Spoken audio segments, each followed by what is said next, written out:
Hi friends, అందరికీ simple and టేస్టీగా bread omelette ఏ విధంగా చేయాలో ప్రాసెస్ అయితే చూసేయండి. ముందుగా ఒక బౌల్లోకి అయితే నేను 2 ఎగ్స్ అయితే కొట్టి తీసుకున్నాను.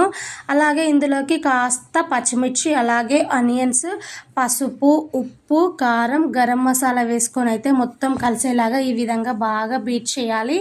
ఇప్పుడు స్టవ్ పైన ప్యాన్ని పెట్టుకొని అయితే 2 స్పూన్స్ వరకు ఆయిల్ వేసేసుకొని బ్రెడ్స్ని అయితే పెట్టేసుకోవాలి. ఇంకా ఆయిల్ కంటే కూడా నెయ్యిలో వేయించుకోండి, టేస్ట్ చాలా బాగుంటుంది. బ్రెడ్ అనేది ఓ సైడ్ మంచిగా గోల్డెన్ షేడ్ వచ్చేసేపు వేయించిన తర్వాతకి ఇంకొక సైడ్ టర్న్ చేసుకొని 2 సైడ్స్ మంచిగా కాల్చేసి అయితే ఒక ప్లేట్లోకి అయితే తీసేసుకోవాలి.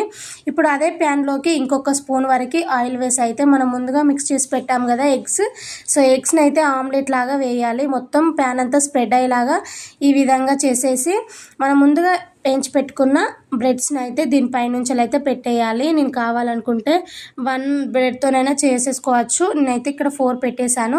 ఇట్లా మిడిల్లో కట్ చేసుకొని అయితే ప్రిపేర్ చేసేసుకోవడమే, చాలా సింపుల్ అండి. టేస్ట్ అయితే నిజంగా చెప్తున్నాను నెక్స్ట్ లెవెల్ ఉంది. మేమైతే లైట్గా దీనిపైనుంచి అయితే టమాటో కెచప్ వేసి అయితే తినేసాను. పిల్లలకి ఈవినింగ్ స్నాక్స్కి చాలా తొందరగా చేయాలంటే ది బెస్ట్ రెసిపీ అనే చెప్పగలను.